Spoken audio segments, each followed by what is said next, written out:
Very good, everybody, and welcome to another video. This is the funky sim pilot. My name is Arkady Gidzenko, and I will be your captain for today's flight. Before we do anything else, it's been a couple of days since we last were on the line. So let's maybe start if we can establish to see, is the pilot still funky? So in order to do that, we go hit it.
Alright, looks like the pilot is still funky.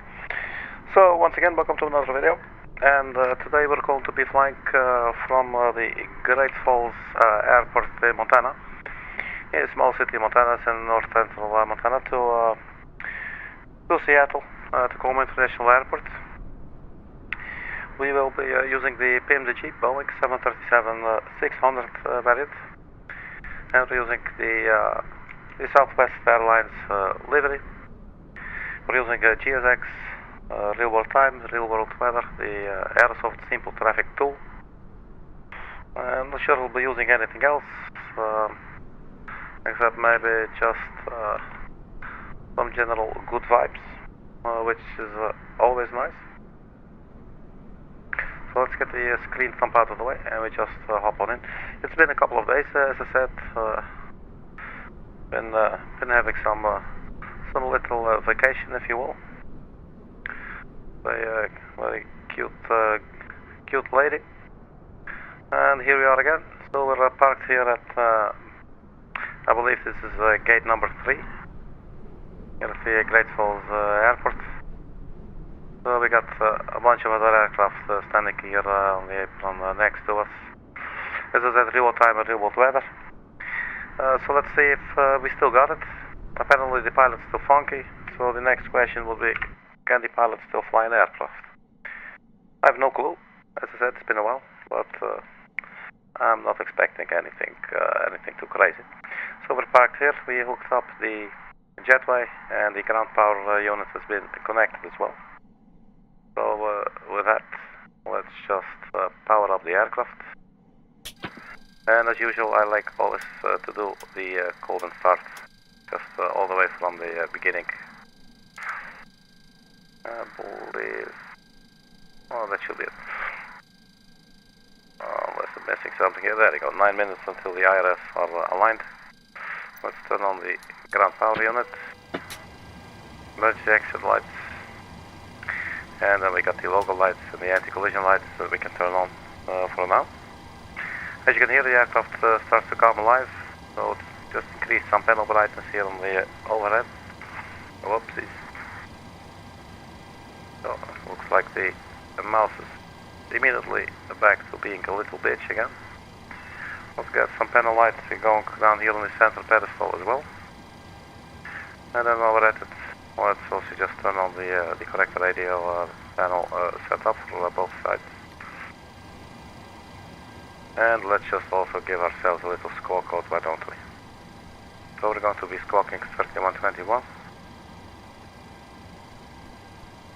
There we go, we are on transponder, it's okay for now. And then I guess we can start up GSX. And let's see who's going to be quicker. going to be the GSX, the boarding, or is it going to be us? So we do a request boarding, and everything GSX choice, envoy. So they will be handling our boarding process today. So we'll be getting some baggage handlers that are appearing now by envoy. And then later on we'll also, we should be able to receive some passengers and all that stuff. So let's just get back to the flight deck and set up the aircraft. So we can go, let's actually first request our route here in the LSP. So electronic flight deck, request route from Simbrief. So we're going Kilo Golf, Tango Foxtrot to Kilo Sierra Echo Alpha. That will be our route. We're looking at an en route flight time, I believe it was around 1 hour and 22 minutes.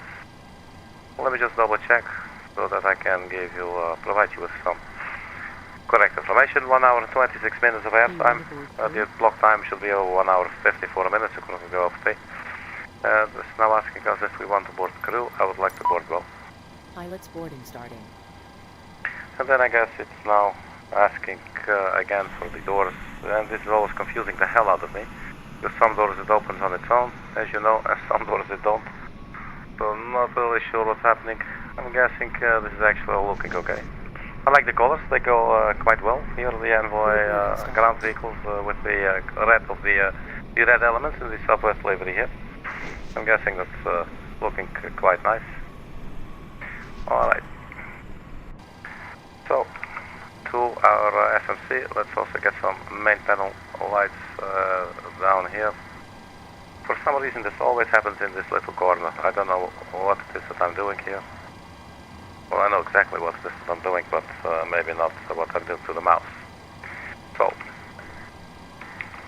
let's try that again, FMC.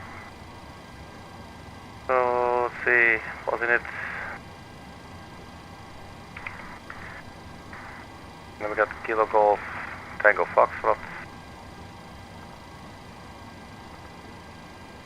This will be our departure airport, so that's what we put in there. I believe it was gate 3. Let's see if we can put it in. No, Arkady, that is not in the database. Your crew has ordered. And that is nothing new. Usual like that. What's it called here? Doesn't really say, does it? So we'll just zoom in. So now you also see the flight plan basically. The Great Falls. And sometimes Navigraph does this. So I'm sure it's quite embarrassing. Because I was zooming in on the VOR there. Okay. So this is actually just called 3. And it is not recognizing it. It's not the end of the world. At least not as we know it. So 3, I don't know, does it help if we do 03 perhaps? No, it won't budge. So we'll just copy the entire airport position, put it in there, it'll be okay. So we go to route, and then we can do request, but first we have to clear out the scratch pad, otherwise it's going to do some weird stuff. Alright, so we got this, let's have a look here. We're at kilograms, so that is good. So let's find our OFP now. Let's have a look at everything. So cost index 9, cruising flight level 400. The wind will be 323 at 023. Hello. And then our block fuel will be 6.0, perhaps 6.1 if we round it up. And then we got 2.3 on the final reserves. So what's it saying here? Reserves 2.3, block fuel 6.1, zero fuel weight 47.8. So we can go ahead, set payload, set fuel, select route, and then we got the entire route in there. And that will now request. I'm never really sure if I should click it. Actually, it's already requesting, so I always click it. Boarding pass, please.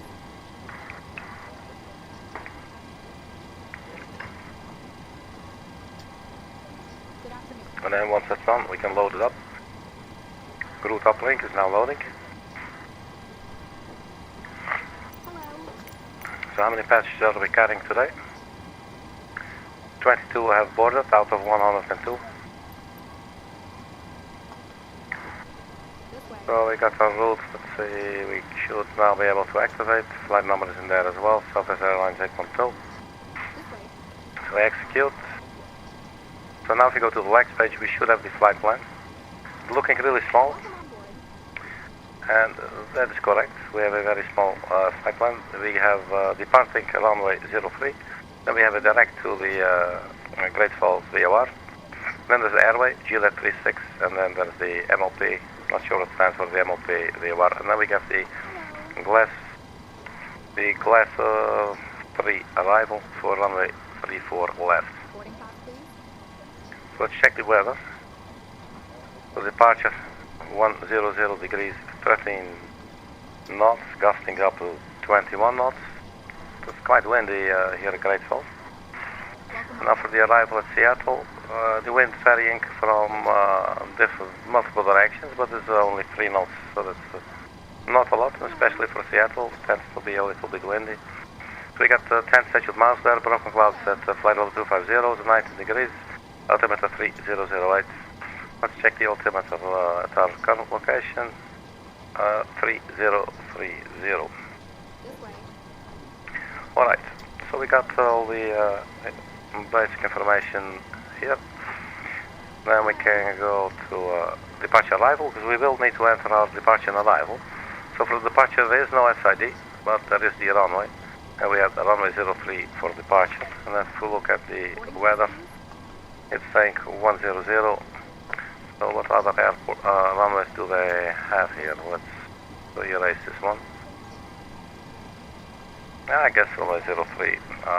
Let's have a look here for 100. Where is our runway 03? Hello.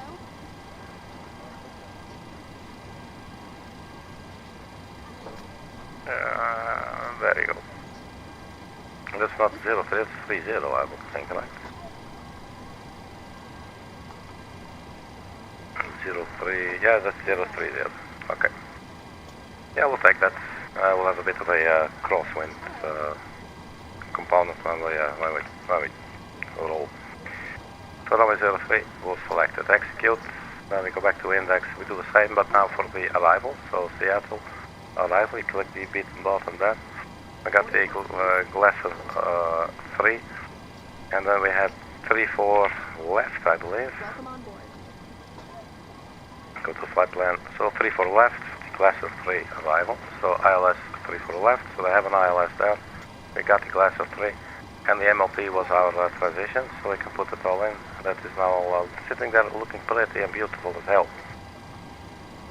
So that's all in. So if we now go to the next page, we should now have the entire flight plan loaded in. You can already see there is a vectors there, so we'll have a look at that once we are airborne. So then to continue setting everything up, we can go here now. So these are the fuel weights. We saw that was 47.8, so the planned fuel was 6.1. We can enter that as well. We have to enter 2.3 for our reserves. The cost index was 9. And then the cruising altitude, flight level 400 we set. And we also set that the cruising wind was 3 to 3 at 0 to 3 knots. So we enter that information in there as well. So that is all looking beautiful.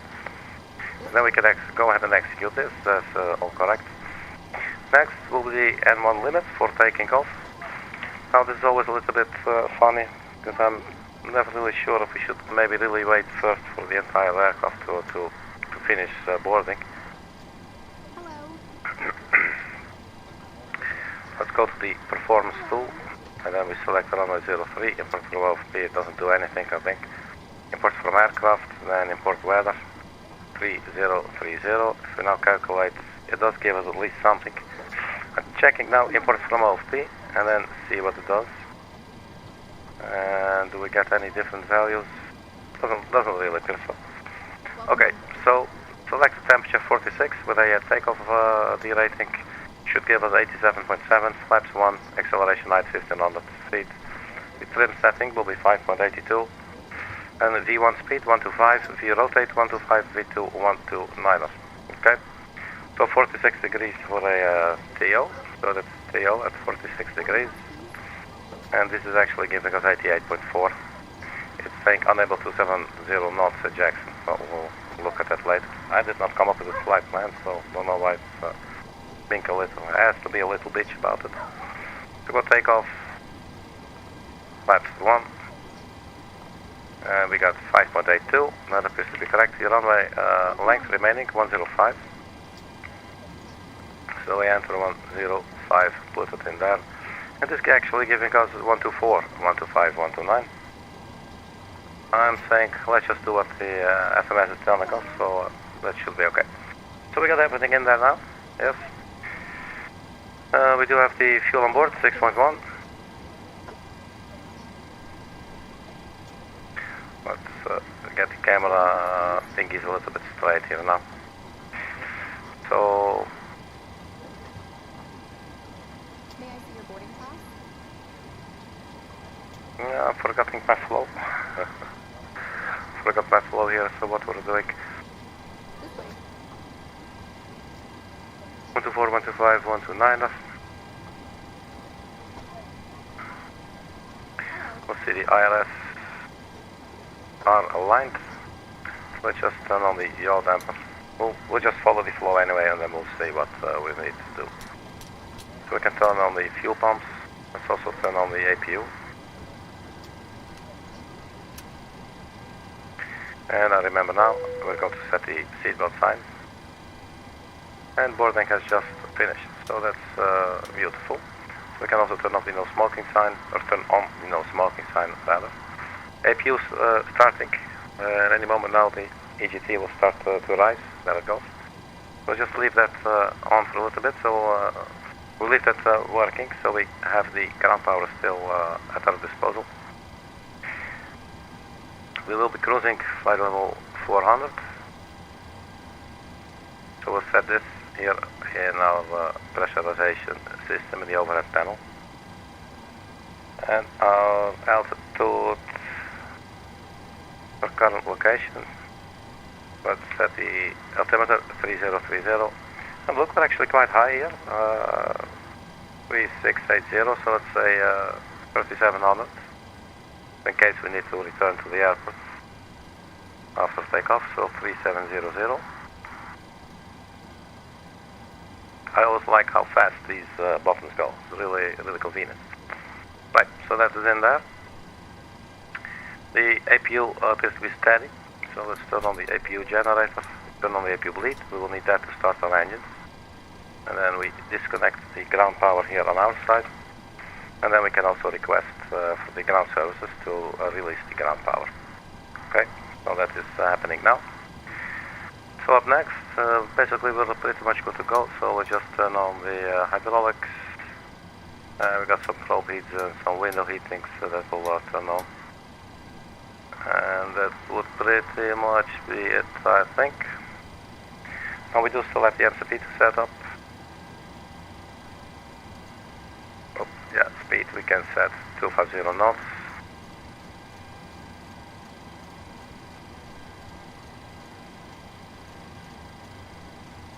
Okay, so 250 knots is set. So flight director on. First you put it on this side, view of the pilot flying.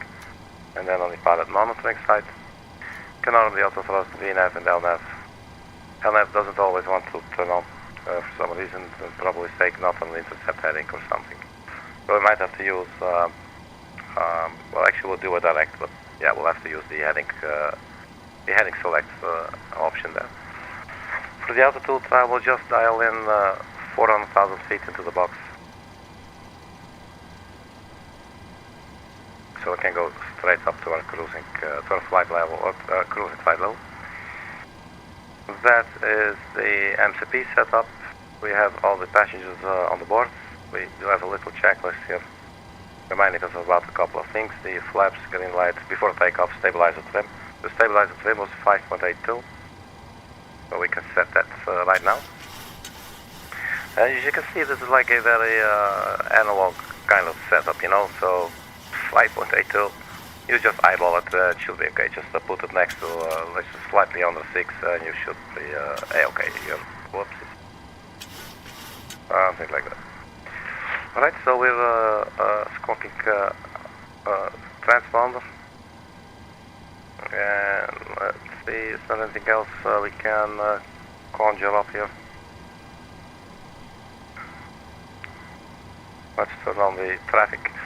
So yeah, I guess we're basically pretty much ready for pushback, but I do want to have a look at our flight plan. Excuse me. So after takeoff we'll go direct to GTF. I believe that should be reflected in the flight plan. Let's have a look at that. So GTF is the first one, heading 212. So we'll start with heading 212. I guess we'll just do heading select for now. You know, once we're at the runway, we can still have a look and see if that is all still necessary, yes or no. Alright, so we are on internal power now.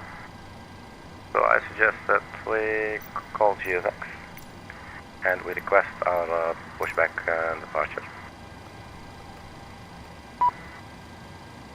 That's wanting us to close some doors, and it's usually this one here on the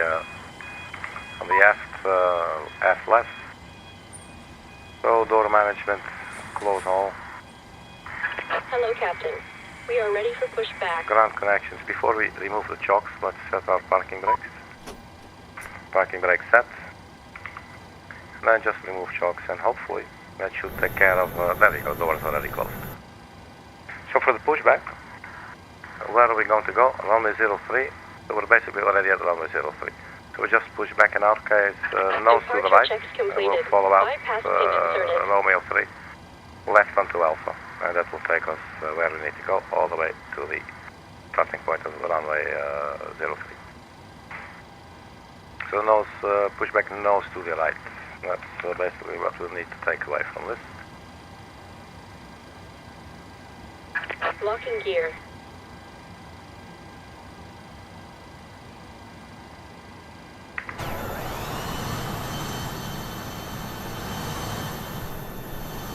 Sounds like that from aircraft next to us. There you go.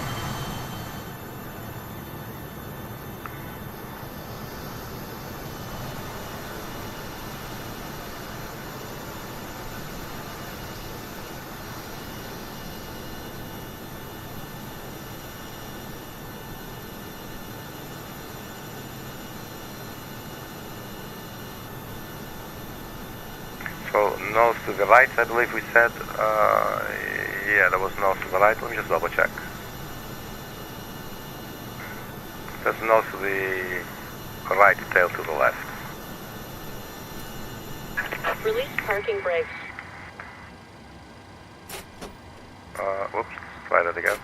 Commencing push. All engines clear. Start at will. Okay.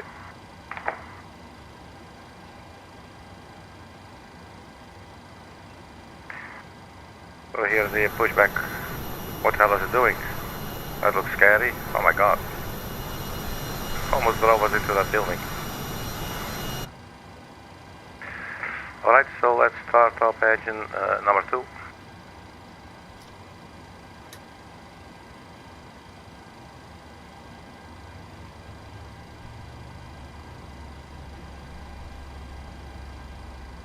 And we add the fuel.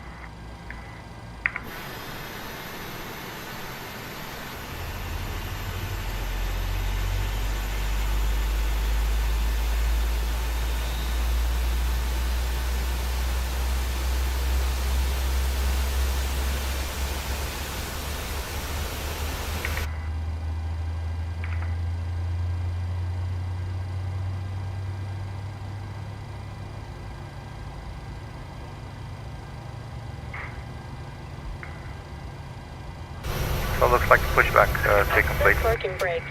Setting our parking brake.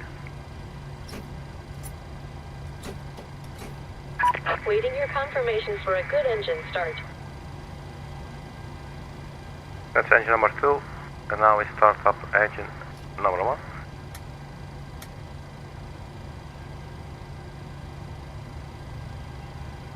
I mean, this is all too easy. Look at it. We add some fuel to the fire.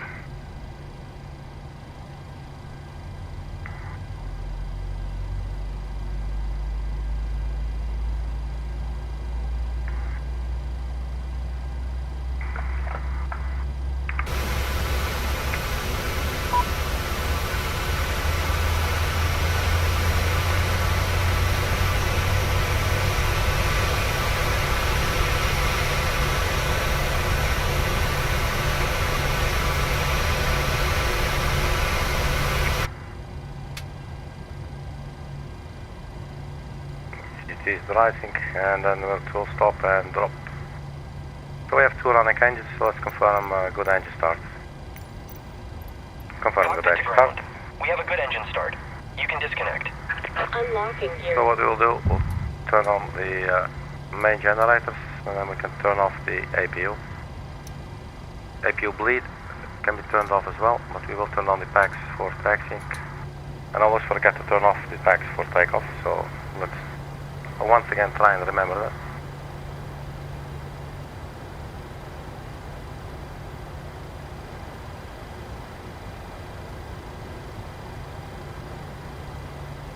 The TCAS is still off.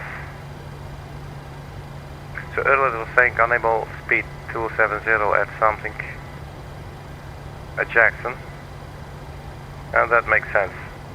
I want to have a look at that. Tow truck disconnected. Bypass pin removed. So apparently Jackson wants us Left to is clear. speed Right is 270. clear. What the hell is Jackson? Jackson man, where are you? Oh, I thought you were here. Yeah. We got Glasser Jackson.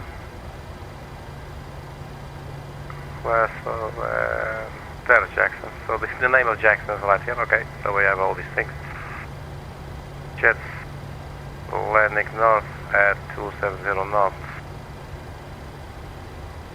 And saying unable. So I'm not really sure what to do then in real life. Probably just, I don't know.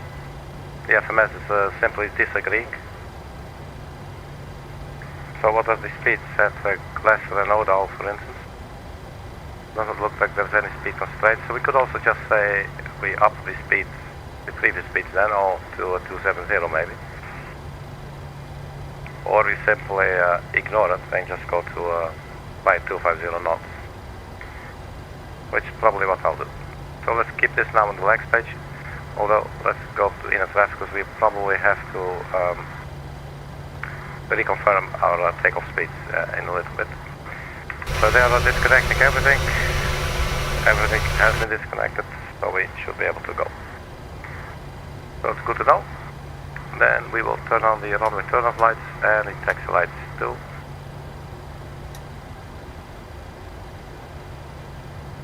So the packs are now running for our taxi. Before we do anything else, flaps go to 1, and now it's saying verify takeoff speeds, so we'll do that as well. And the auto brake system goes to RTO, rejected takeoff, in case we need to abort our takeoff. So that will be before we reach the V1 speed of 124 knots, and then rotate at 125 knots, and our V2 speed is 129. So that everything looks okay, legs page.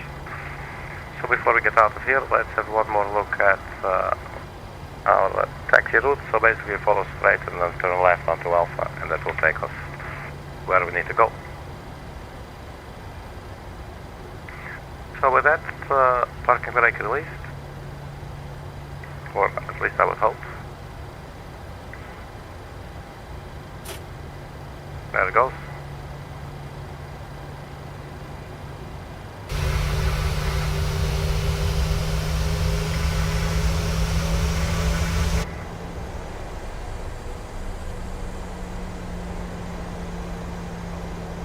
Actually, always try to be a little bit careful with the jet blast, you know, at the apron.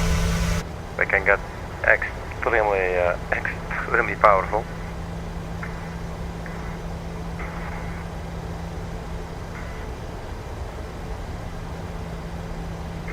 So it's good to be back, I must say.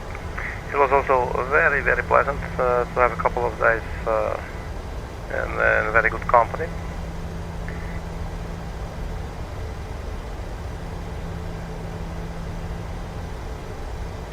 And after a couple of days of not flying, or at least not flying the simulator, it is nice to be back for sure, and to see if we can have some nice times here. And hopefully a good landing. That's always obviously everyone's aim, right? You want to have a nice landing.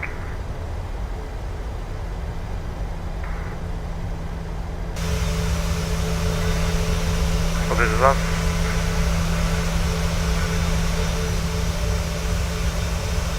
We're just taking it easy, chilling, getting from A to B.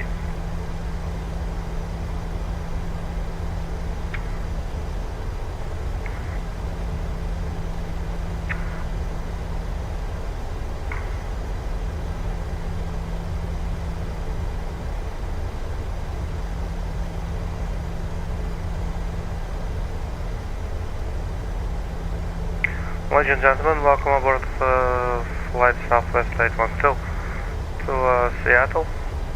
On behalf of Southwest Airlines and the entire crew, would like to welcome you aboard. We're currently taxiing to the runway. We'll be expecting to take off in approximately 5 minutes. We'll be cruising today at an altitude of 40,000 feet. And the en route flight time for today's flight is to be expected about 1 hour and 26 minutes. We hope you enjoy your flight, and if there's anything you need, then just ask our flight attendants and they will gladly accommodate you. Thank you once again. Something like that should do. What do you think?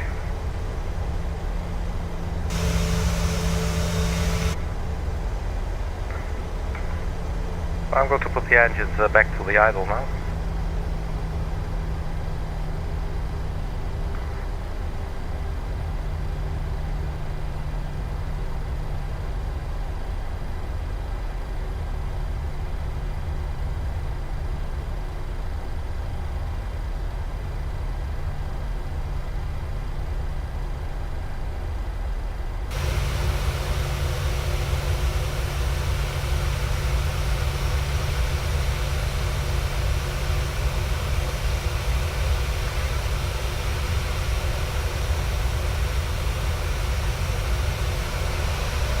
It's also good to be flying with our cute little 737-600 again, chubby little girl, look at her.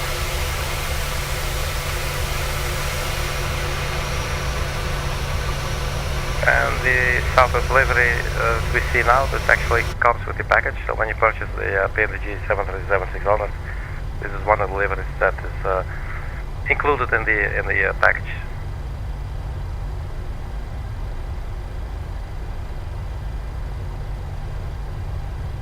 So let's turn on the TCAS.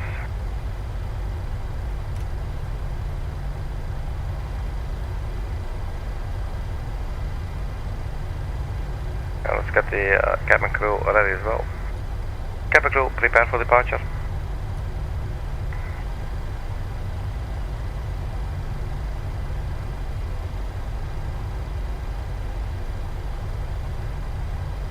I'm guessing we're pretty much configured for takeoff, although we do need to turn off the packs and turn on the landing lights. And we'll also have a look at the MCP.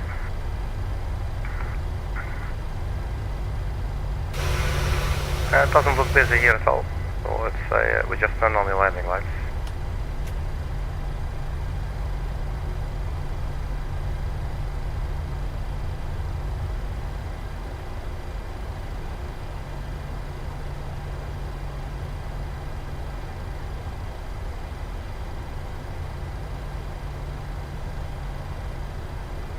We just get ourselves right onto the runway and in position, and then we will hold.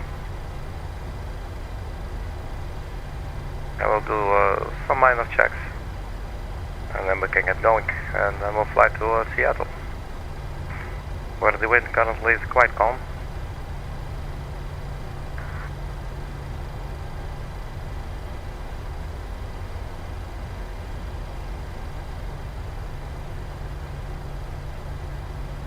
We'll line ourselves up here first.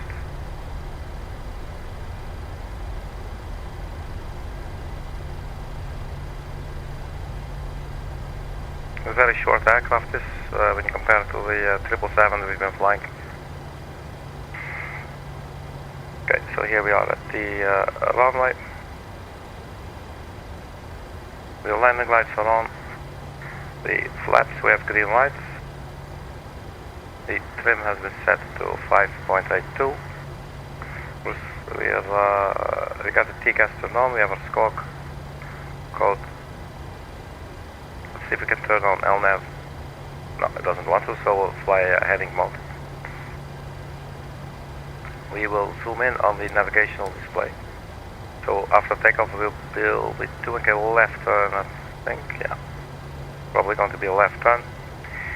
Anything else? So we turn off the packs, just for the departure here. And the position drop and steady. And with that I think we are actually fully configured, so 124 is our V1, 125 rotate, and then 129 is our V2 speed.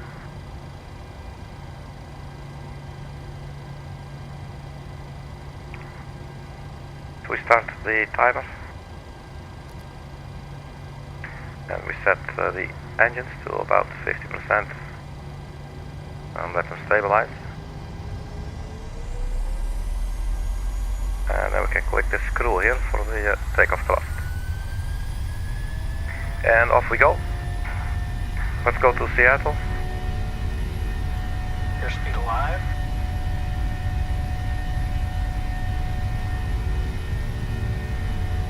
Knots. So we do indeed have a little bit a pull to the right towards the wind, but it was to be expected. Rotate. Rotate. V2. There you go. Positive rate of climb. Gear up.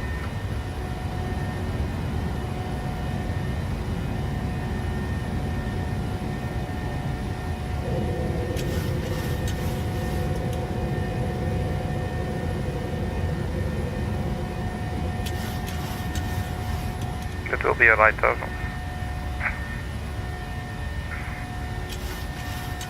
So flaps up, speed coming up, so flaps up now.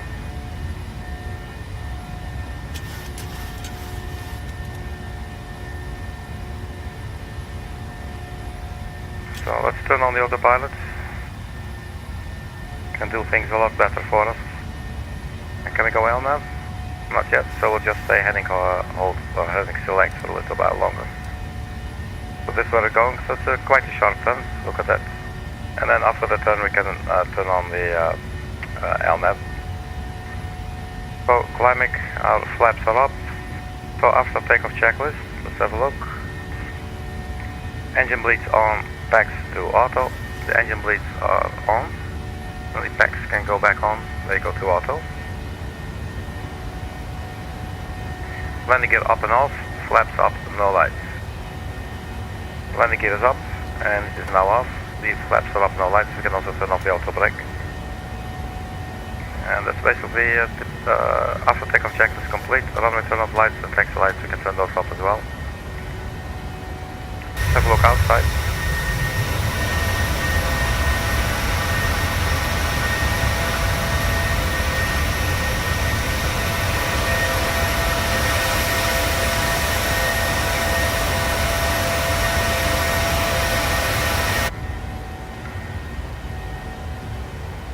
A little bit of clouds here, look at that.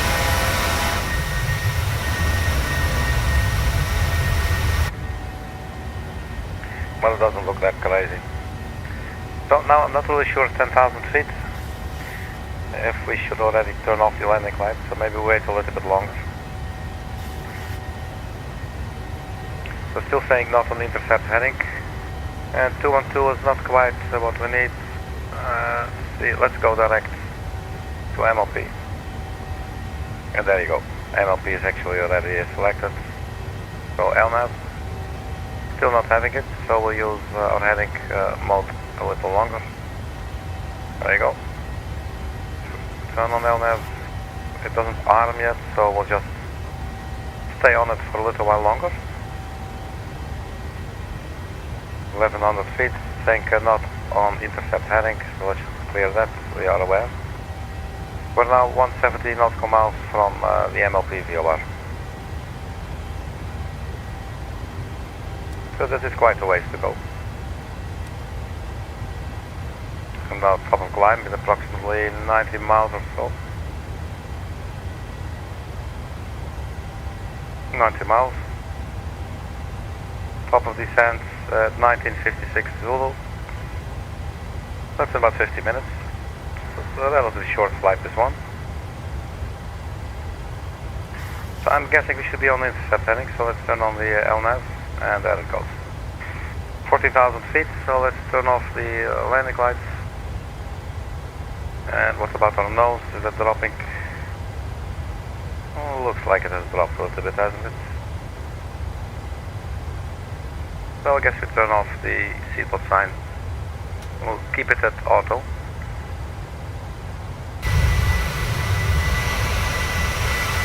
And there it is, that's our departure.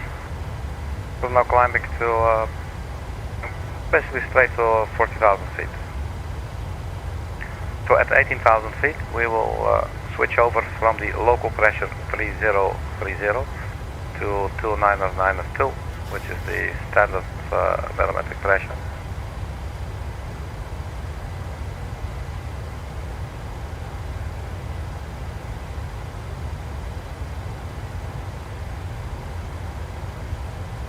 So 18,000 feet coming up, so let's go standard.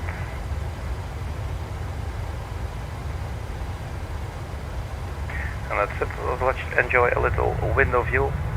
I'll be getting myself to the galley to get a new top up of my iced tea. And I'll be right back.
Alright, so what is happening here?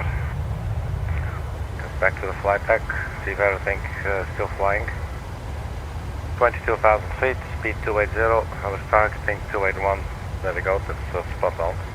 6 minutes into the flight, top of climb coming up in approximately 75 miles or so. 72.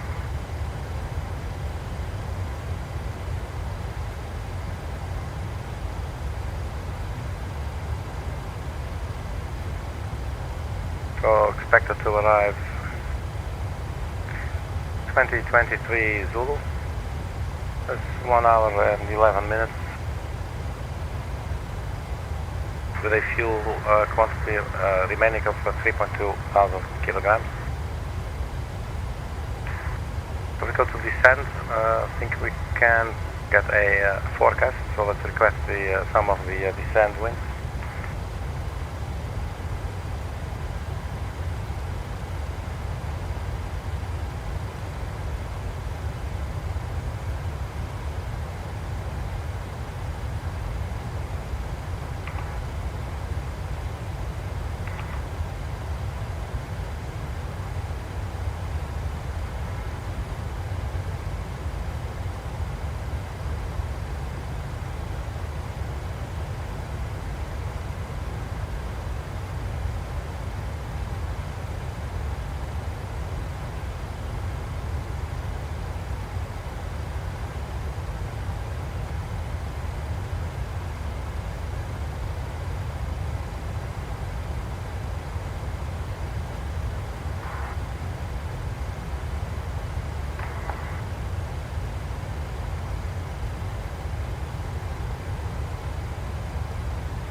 Alright, so that's a successful takeoff. All systems looking good, 27,000 feet now. Forecast uplink ready, so let's just load it up. So we got our descent winds will be put into the FMS here. And we can go ahead and execute them. Backstage, we're on our way to MOP Rio Verde, still 136 nautical miles. And to the top of climb is how much further? 1921 Zulu. Well, it's in about 7 minutes or whatever, and then we'll be at our cruising altitude, 40,000 feet. So this is a little plane from outside. Look at her. Just as cute as my big Bobby. Got some more traffic going on there as well.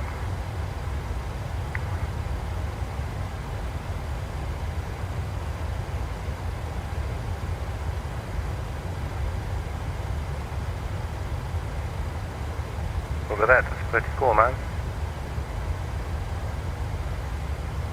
I'm liking this. Let's see if we go outside. We can zoom in on the aircraft.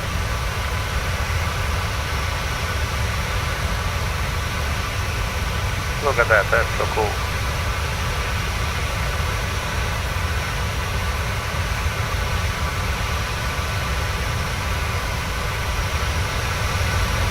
And here is the back up.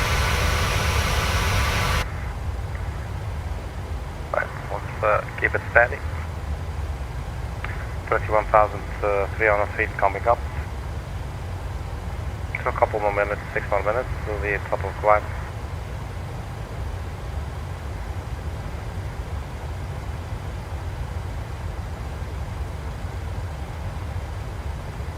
So then we should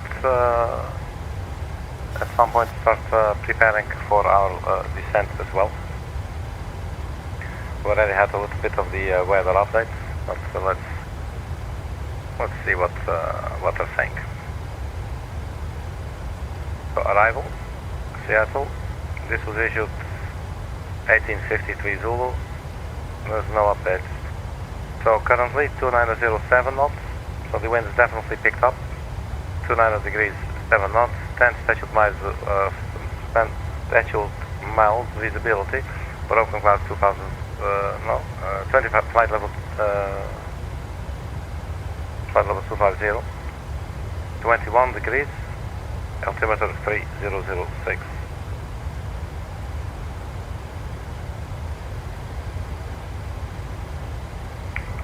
So have a look out the window.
a look at that, everybody. So it looks like we got someone called Luca.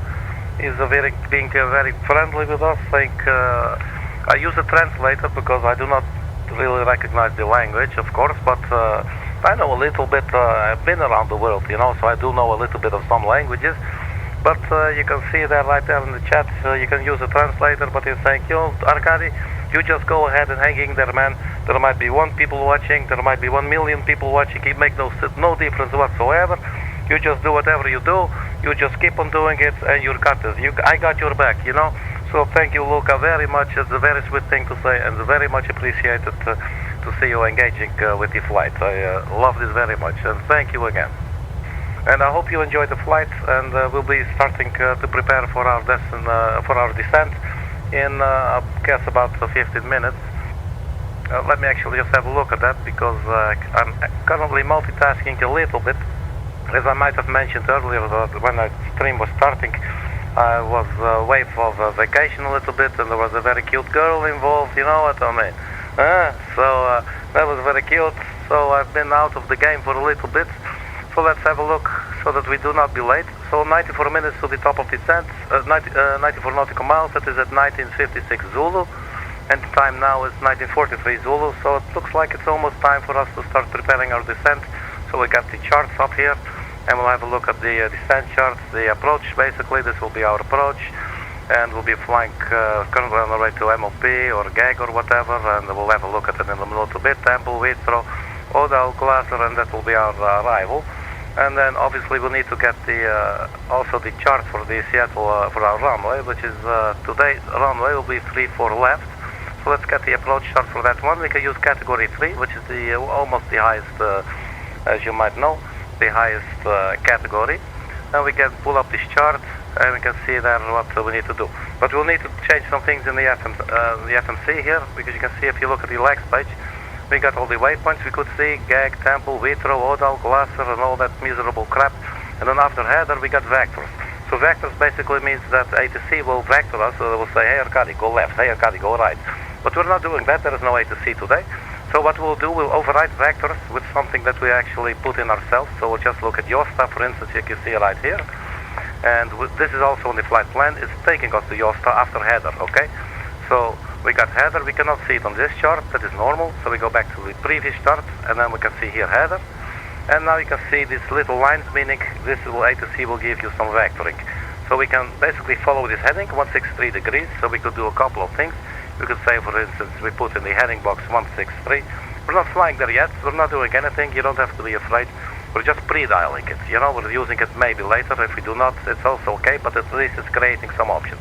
So heading 163 is already set. Once we fly over header, we are going to head to a heading of 163. And we can also now look at the chart and maybe see, is there perhaps, so header is about here somewhere. Is it on the chart? Doesn't look like it. So we'll fly down a little bit, and then I guess maybe we can insert one waypoint. So we got Josta sitting, let me show you. So Josta is right there, but then we can maybe insert like Hebrew, which you can see right there as well, the initial fix. So we just type in Hebrew. So let's do that right now. Now that we're at it, because we have a limited amount of time. Hebrew, we put that on vectors, and then you can see, let me show you on the planning page. Oh, it's saying something here. We'll have to have a look at that in a little bit. Plan, and then Hebrew, this is actually our flight plan. Let me zoom in for you so you can have a look at what it is actually that I'm trying to do here instead of just being silly. So we just zoom out a little bit, or zoom in rather. So Jackson. So I'm just going to accept this, but now there's a route discontinuity. You see those little blocks there? That is not supposed to be there. The aircraft will be arriving after Heathrow at this, and it will be like, Arkady, where the hell do you want me to go? I thought we were landing a plane, So what I will do, just copy the next waypoint Josta, and then put it on that box, and then we put it on the box, you press execute, and now it is actually one entire route. Maybe it's going a little bit fast, I don't know, I hope you can follow, but this is basically how it's done. At least how I do it, maybe I'm messing everything up, I don't know. But that's sort of the idea. And then after, this looks a little bit funny, but we'll have a look at that later. We can maybe zoom in. But for now, I'll have to quickly do a little things. So let's see before I go and then return. Let's check descent. So 1956 will be the top of descent, and it is in 10 minutes, so I got like 10 minutes, maybe a little less to properly prepare, otherwise we'll look like an idiot. And we already look like an idiot, so, we don't want to make it any worse. So, in the meantime, I'm going to give you some nice little wing view, and you can just enjoy your peanuts. There's whiskey in the back, and there's cocaine.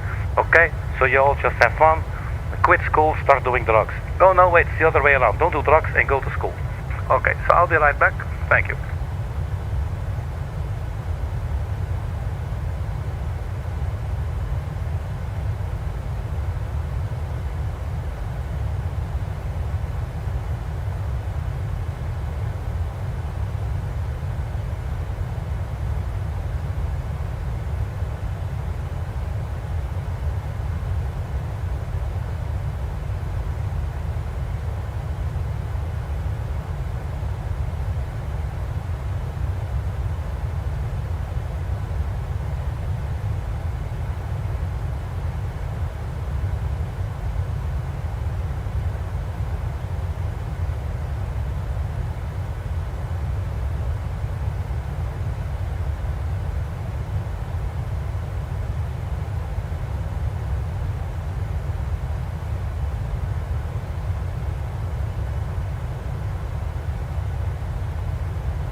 Alright, so let's see, let's get ourselves back to the flight deck now. Let's first see if the flight simulator is even responding, because sometimes it's a little bit funny. Oh, there it is. Okay. So let's see, top of descent 61 nautical miles, 1956 Zulu. Well, that's still a couple of minutes. It is 48. So looks like the simulator time has been lagging a little bit, but that is okay. But it's actually good, because we need a little bit of extra time, because things are happening a little bit faster at some point. So it's saying unable to 70 knots at Jackson. That's okay. We can just delete this message. I'm not too worried about it. So if we now go to the leg stage that we are now, here we have Temple coming up in 50 miles or so. Now let's do step, and we go through this, and we can see what we put in. So we got Woody header, and then it's taking us Jalon. That's not going to work. So Heathrow, let's have a really close look, because this sometimes can be a little bit challenging. So we zoom in a little bit further.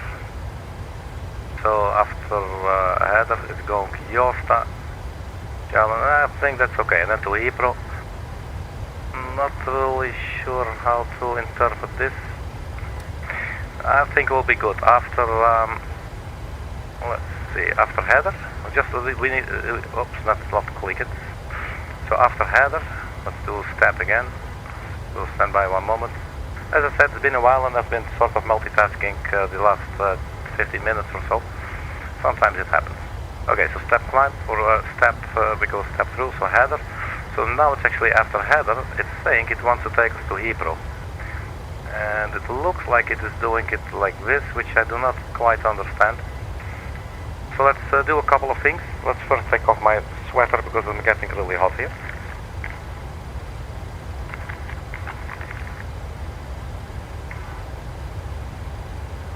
Okay. Alright, so a couple of things.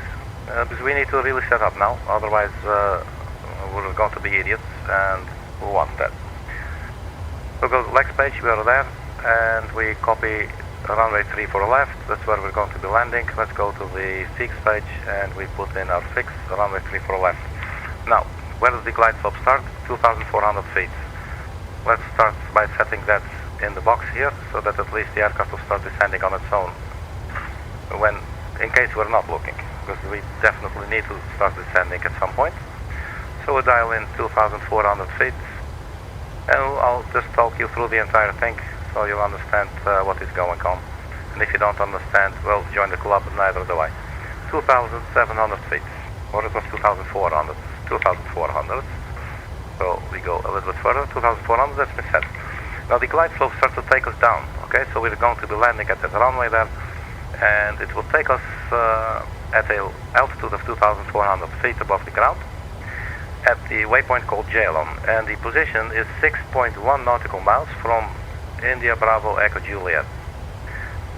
India Echo Bravo Juliet, that is our runway identifier, ILS, and it's going to take us down from a range of 6.1 nautical miles.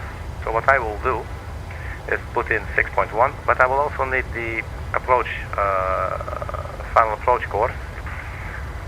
To do it really simple, go 34 left here, that is heading 344, but I want the opposite direction. I need 164 degrees. I'm just going maybe a little bit fast, not explaining everything all that clearly, because I'm in a little bit of a rush. So 164 degrees, and then at 6.1 nautical miles, that is where I want a little ring to appear. So now we can see by this ring that from this ring we will start to descend. I also want a ring at 15 nautical miles and also at 164 degrees, and then we'll say 15 nautical miles, so that we have something to eyeball, if you will. So Heathrow is around 15 nautical miles, so that's good. So that's been set up. So what else do we need to set up? The ILS is a listening two-way frequency, if you will. So we have a radio on the board. So the ILS frequency for our runway is 110.75. That is this frequency, 110.75. So then if we go here, 110.75, we can dial it in, 110.75, and we switch them over, and this is now active, 110.75. Let's double check, 110.75. Course heading, 344 degrees. Course heading he put up in here, so so 344. Oops, that changed at the last second, 344. And you also put it here on the pilot monitoring, 344 degrees, so that both pilots have the same values, okay? That's very important. Otherwise, you can only have one pilot, you know. Okay, so we have set up, so that is good. Top of descent coming up in about 3 minutes. So we're still on schedule. Let me start the sky dolly so that I can record the descent and ultimately actually the landing. So recording is started now. So we can go back from the planning page to the map view. Top of descent coming up right there. That is the top. This is the point where we'll start to descend. Okay. Let's have a little weather check. So this last update was at 18:53 Zulu. Excuse me. So 19:53 Zulu. That's actually right now. That's interesting timing. Wind is now 290 at 8 knots. So it has increased. It started at 3 knots, then it was 7 knots, now it's 8 knots. Not too much, but it's there.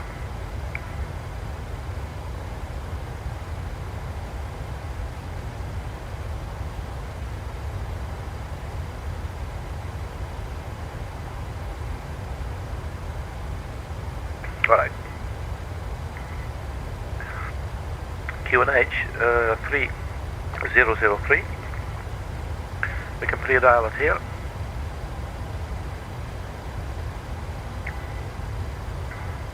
And we'll need this for the aircraft to know how high it is when we arrive at Seattle.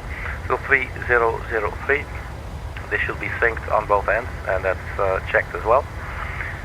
It's now time to have a look at our descent checklist. Pressurization should be set for the landing altitude.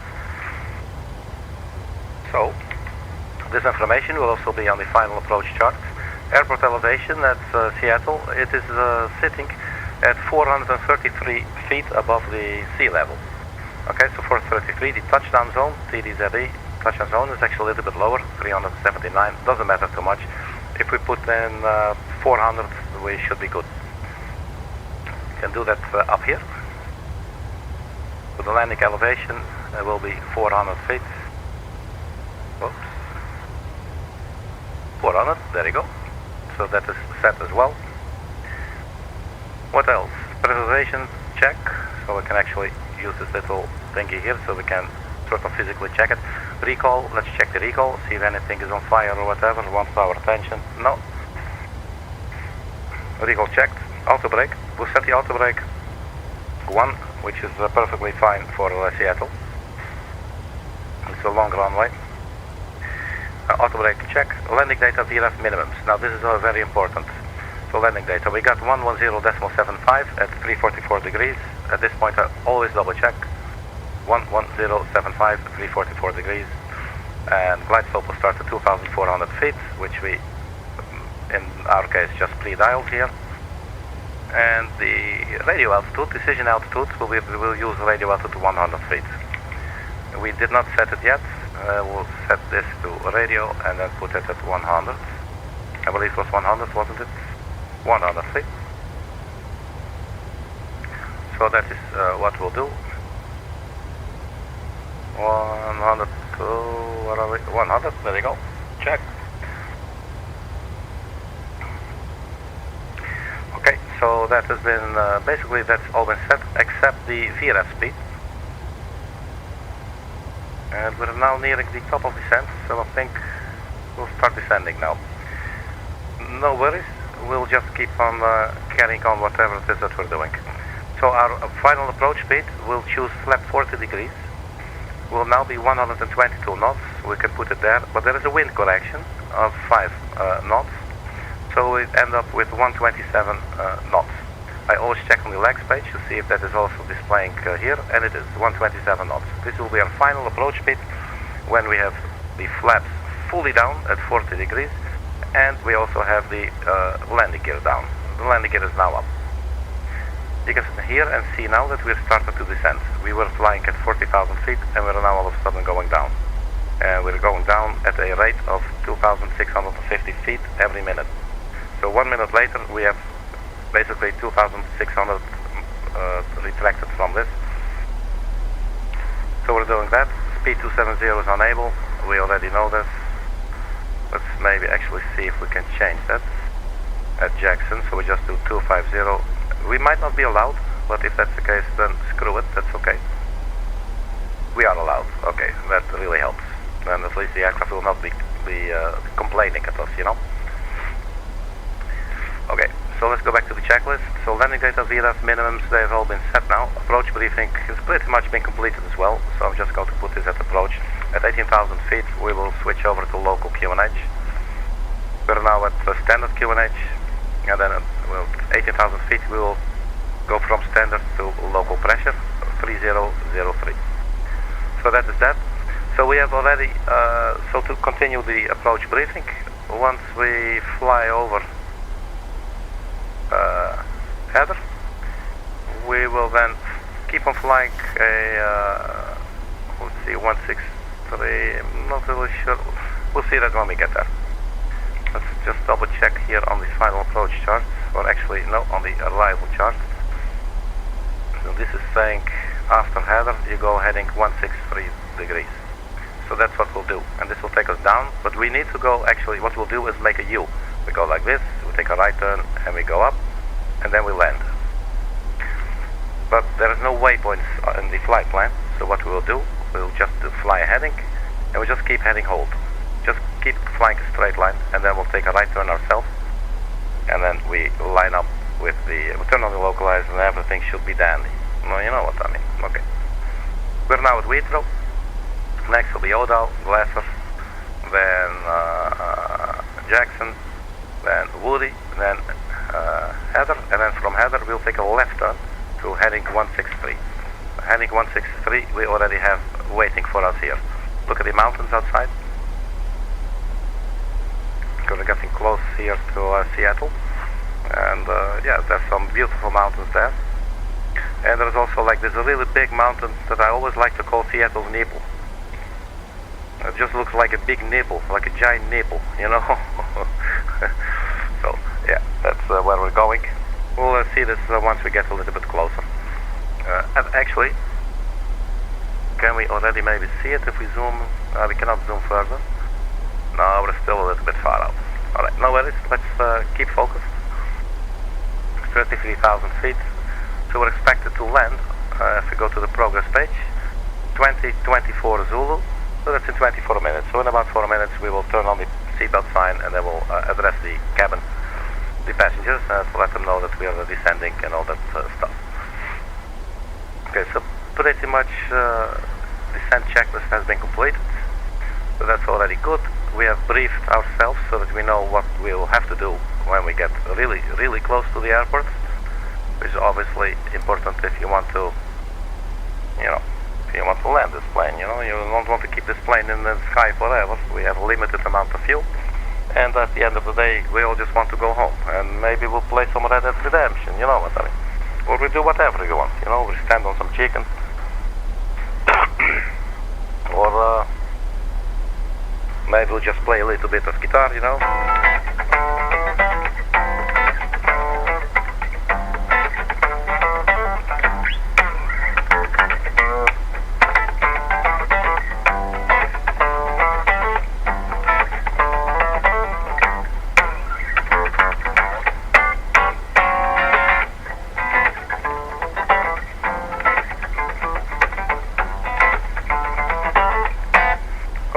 Whatever you want to do. Alright, cool. So, 30,000 feet, we're still descending, we're on profile, ever so slightly high, 32 feet high, that's okay. We can ignore that, that's nothing to worry about. Those rings we put there earlier, those fixed rings, they are now coming into play. They're coming into view. This really helps with the situational awareness, you know, so you don't have to calculate and whatever, you can just look at lines. Just like an animal, basically. It's for our reptile brain, or for our, maybe let's call it mammalian brain, whatever. It's to have some sort of, is that the nipple? Or is that the one back there? I think we'll see it when we get there. Anyway, let's not get too distracted. So Odal is in 8.4 nautical miles, then we get Glacier, Jackson, Woody, Heather, and then we'll take a left turn. We could maybe, let's go to the legs page, and if we go Heather, can we, for instance, also say, let's copy header, go next page, and before Heathrow, let's say header, I'm not sure if this works in the Boeing 737, header, heading 163, and then for, let's say, 20 nautical miles. If we put that on Heathrow, looks like it's doing something. There it creates a new waypoint for us. That's exactly what I want. So that's a lot better. So we might not have to use the heading hold there, if you know what I mean. So we're going to put this in, and then we put Heathrow next, and we just say execute, and that is now all been done. So let's go back to the plan page. What is this saying here? Unable 250 knots at Jackson. Yeah, we're actually a bit slower and a little bit low. We can ignore it. Alright, so let's go plan page, and we zoom in a little bit more. And now you can see what we created after header. We said 163, this is heading 163 from header. And we could maybe even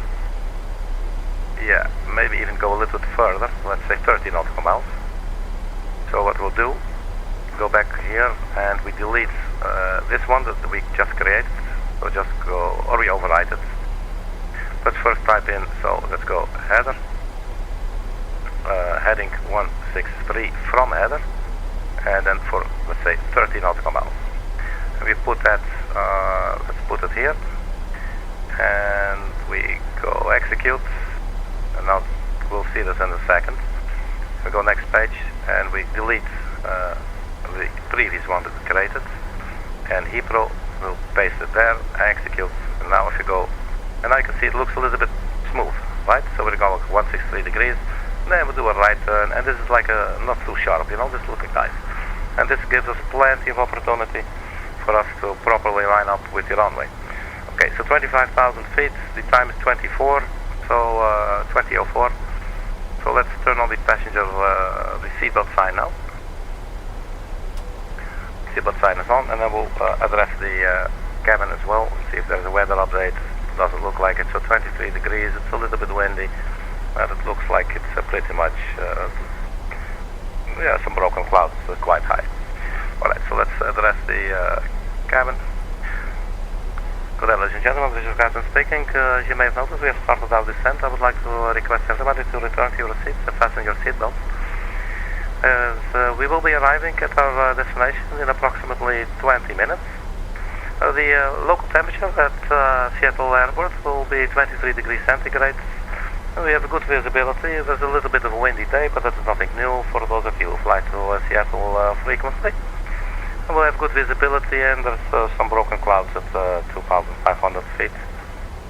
If I'm saying this correctly, no, my apologies, 25,000 feet. So it looks like it's going to be a very nice day today. So on behalf of Southwest Airlines and the entire crew, thank you for flying. Alright, so we made a fool of ourselves, that is good. So what else can we do? Pretty much everything else has been set now. We're still at LNAV and VNAV there and here as well. ARM, LNAV, VNAV path. We're nicely here on the descent profile, so that's looking good as well. So we can leave this page now. This is really good, I'm happy with that. So we probably don't need to go back here. So up next will be Jackson. Glasser, we're now at Glasser, like 1 mile, and then we go to Jackson, then we'll take a left turn to Woody. So that is all pretty much been set up. So anything else we need to do, except stay alive? Not a whole lot. 18,000 feet is our transition altitude, so then we'll switch to 3003. We're not quite there yet, but we're getting there. We have addressed the passengers. I'm looking for Seattle's nipple, but it looks like Seattle has a bunch of nipples, so maybe she's like a dash hound or something, I don't know. Have a look outside. Here's our beautiful little airplane. Nice little chubby girl. Look at that.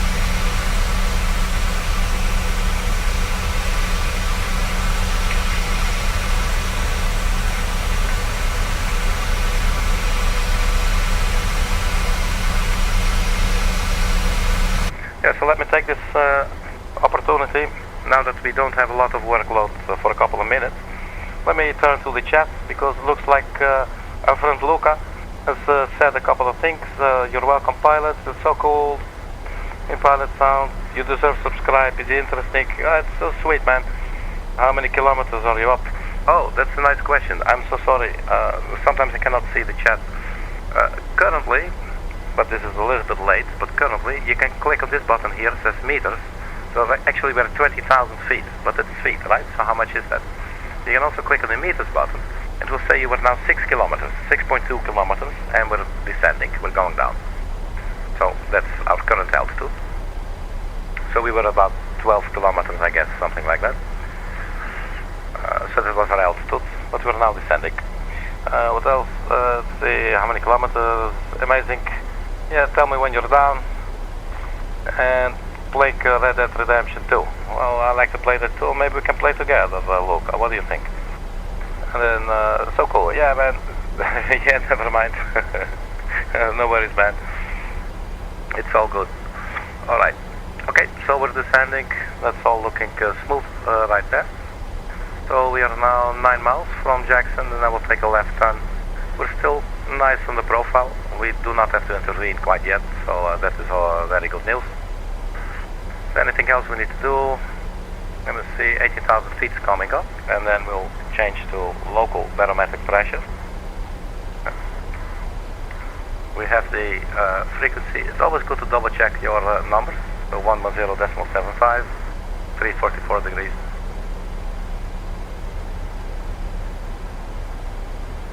Because if you get these numbers wrong, you might either not be able to land, or you land at a different runway, and there might be someone else taking off there, you know, or landing.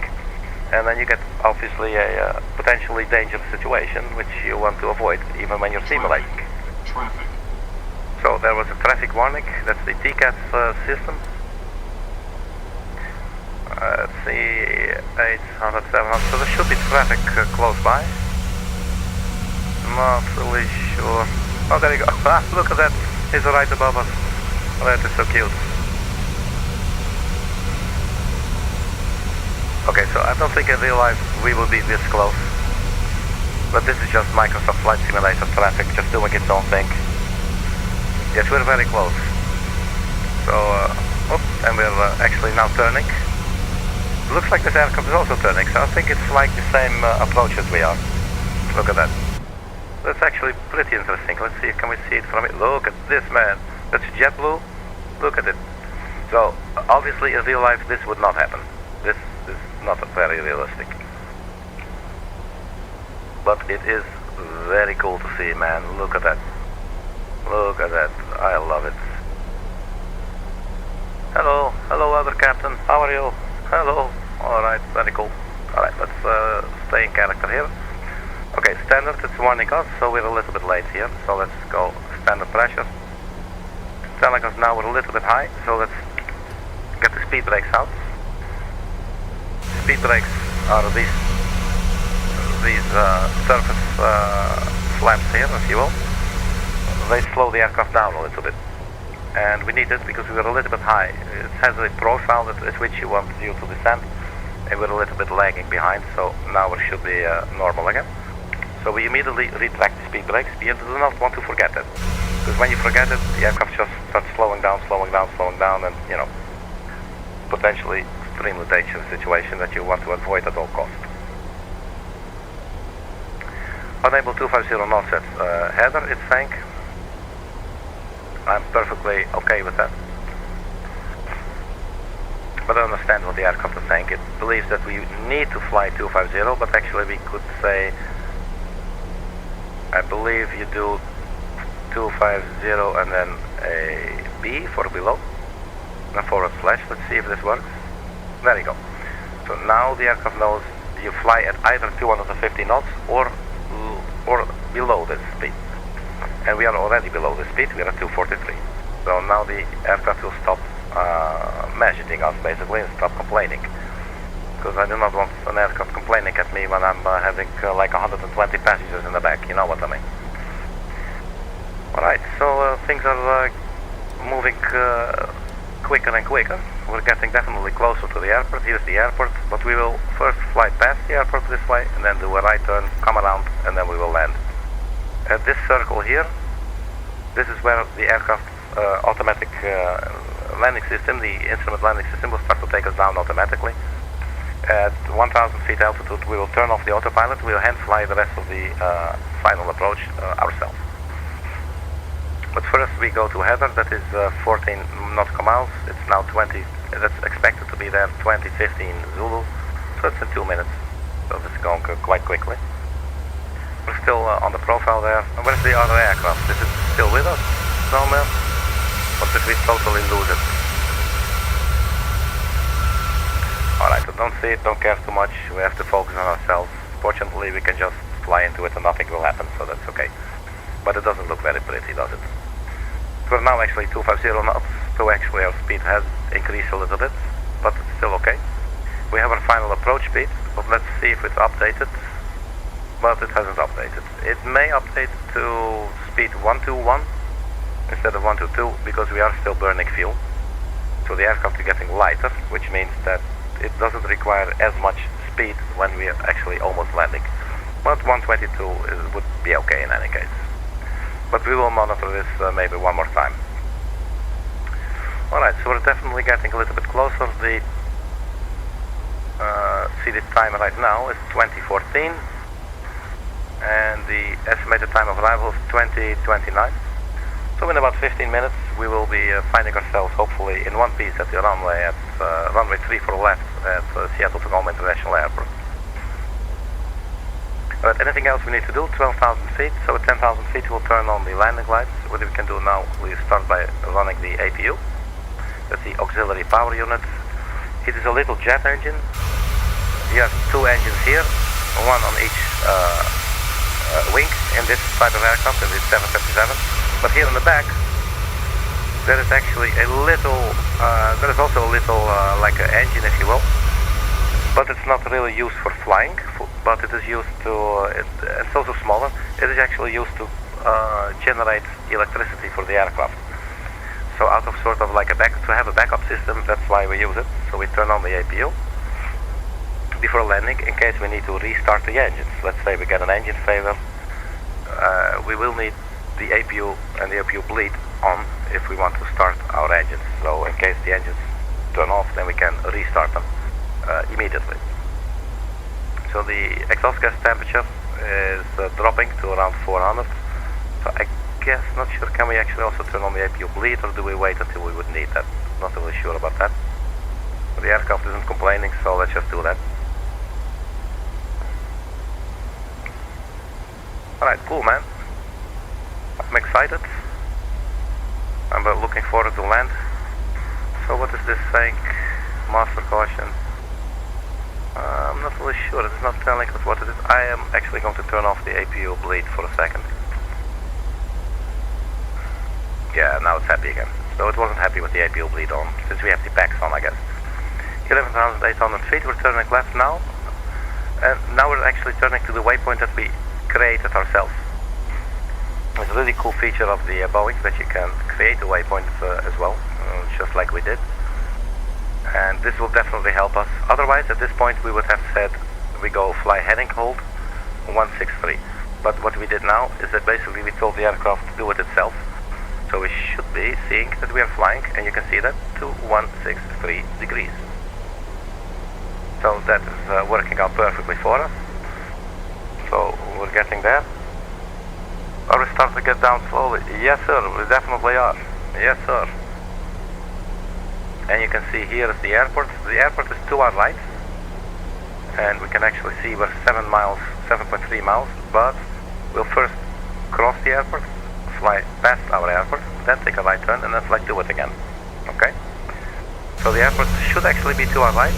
And we can see it right there. That's our airport. Let's look out the window here. We have a little bit of a better view, I think. That's our airport, and it has 3 runways. Our runway will be that one, 34 left. So from this direction, it will be the left runway. That's the middle, and that's so center and the right. That's our runway. Okay. I think that might be Seattle's nipple.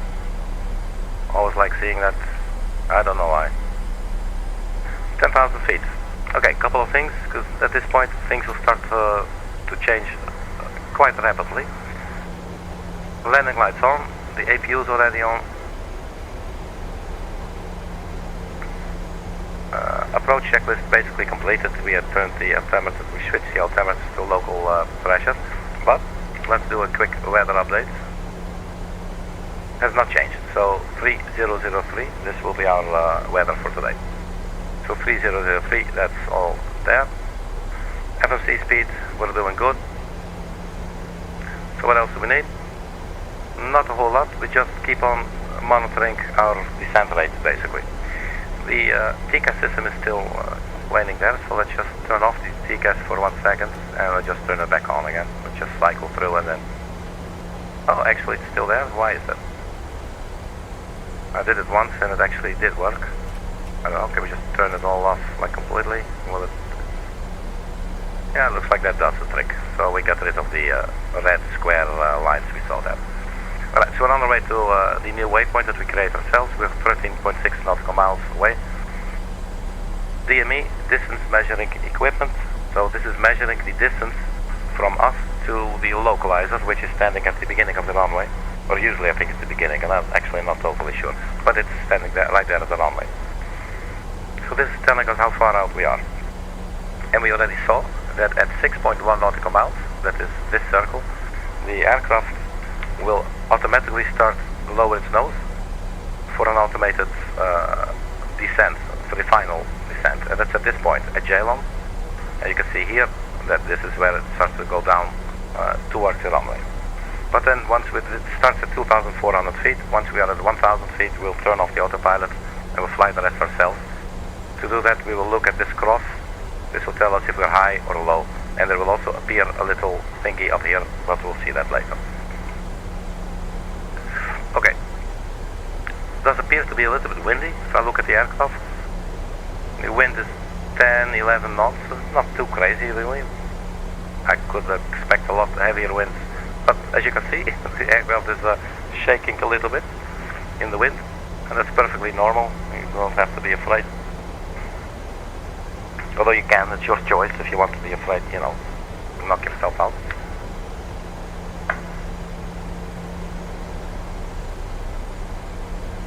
Alright, so things are getting faster and faster now.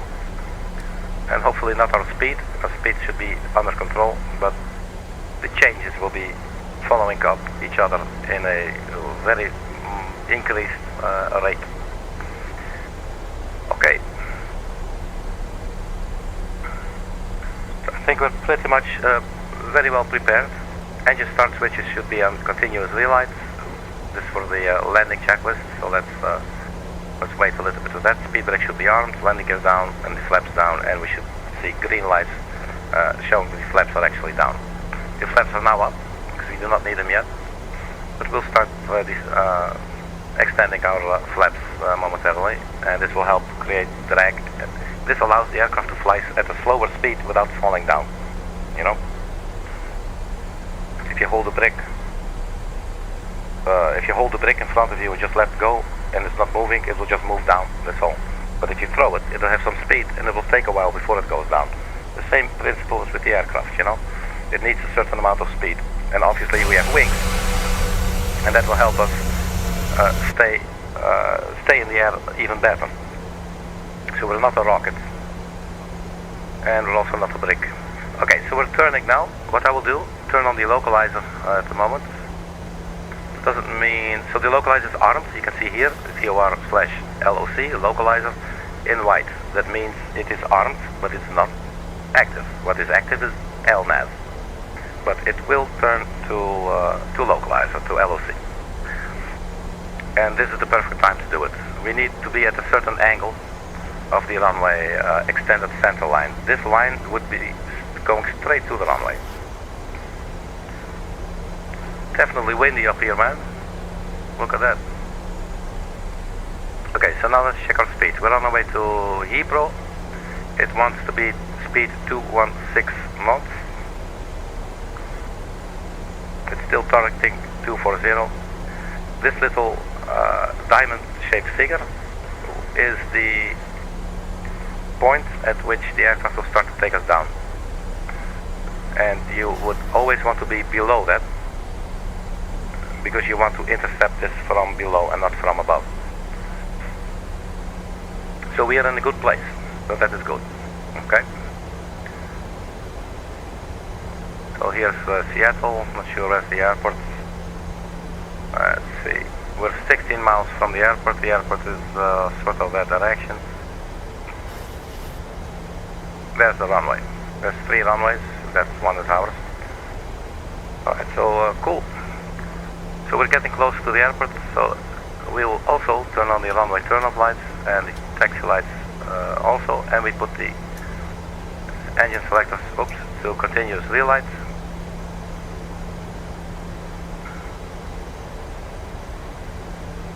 Localizer intercept. We're below the glide slope, so that is good. Our speed might be a little bit high, we're at 14.5 nautical miles. Speed is now targeting 215. Let's use a little bit of a speed brake to help the aircraft slow down. And the diamond is getting very close to our current altitude, so this is the perfect time to turn on the approach button. Once that is intercepted, there's a runway, and we're intercepted. Alright, drag required, let's go flap 1.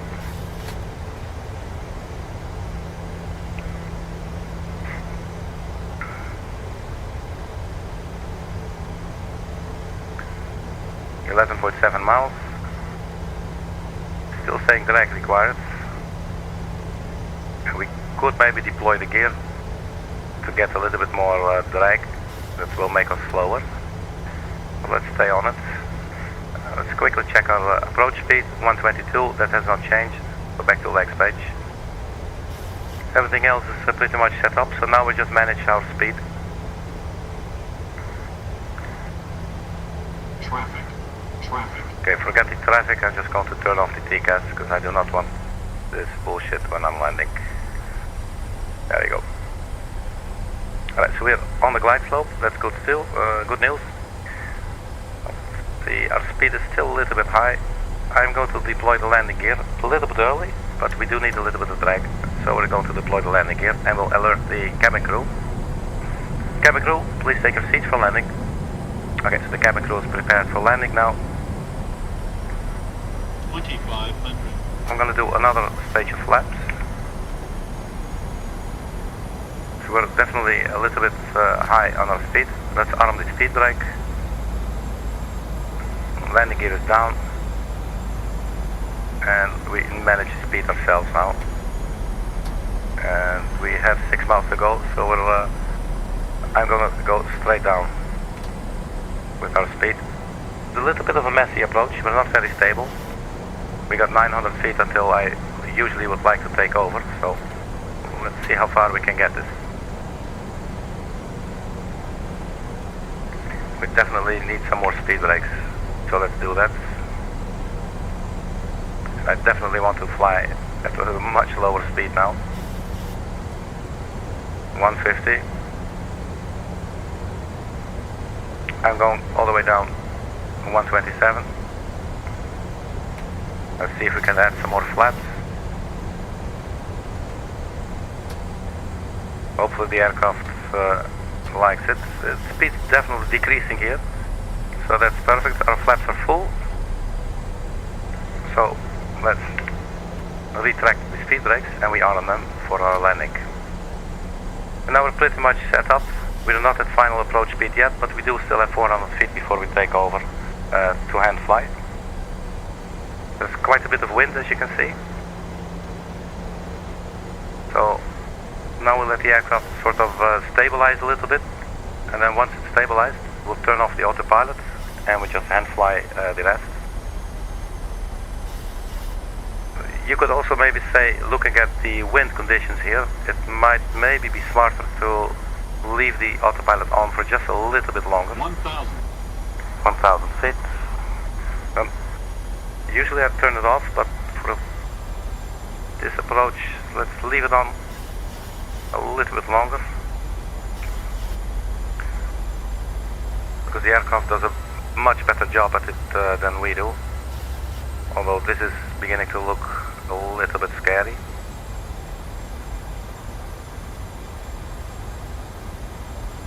Usually it's not that wobbly as it is now. So we could also do a go around, but I did not prepare for that. So what we'll do, we're almost there. Autopilot off. And we'll see how this goes. Glide slope. We're a little bit below the glide slope. Glide slope. I know. It is super windy, man. And now we're actually a little bit high. Okay, so this is definitely not the best approach, but... Approaching minimums. Okay. Back angle. Minimums. Okay, we continue. 50. Idle. 30. Flare. 20. And we try to settle down gently. 10.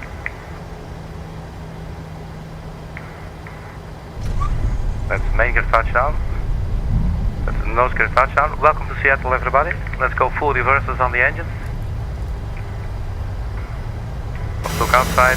Here we are. We landed safely at Seattle Tacoma International Airport. Let's quickly get back inside because we need to do something. Hey, thank you, man. Thank you, Luca. Okay, 60 knots. Flaps up.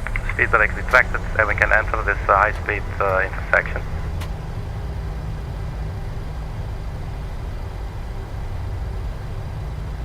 Oh, thanks so much, man. I really appreciate it. Alright, so we are clear of the runway vacated. So now we slow down a little bit more before we take this turn.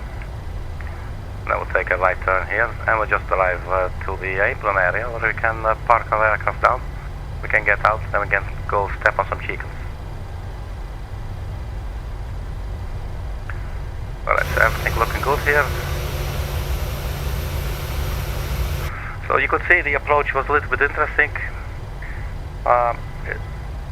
Yeah, it was. Usually it is not that.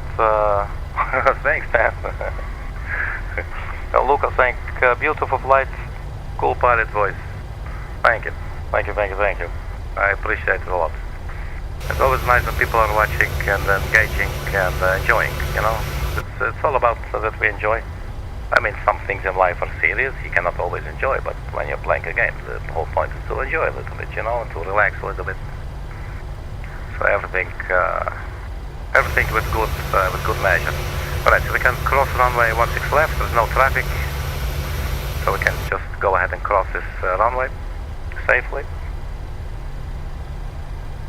You're welcome, I appreciate it too, Lucas says, and he says, I enjoyed it.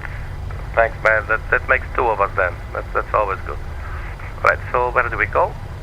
Usually you should actually check the charts, you know, beforehand, so you know where you're going. But in our case, we're just taking it a little bit easy.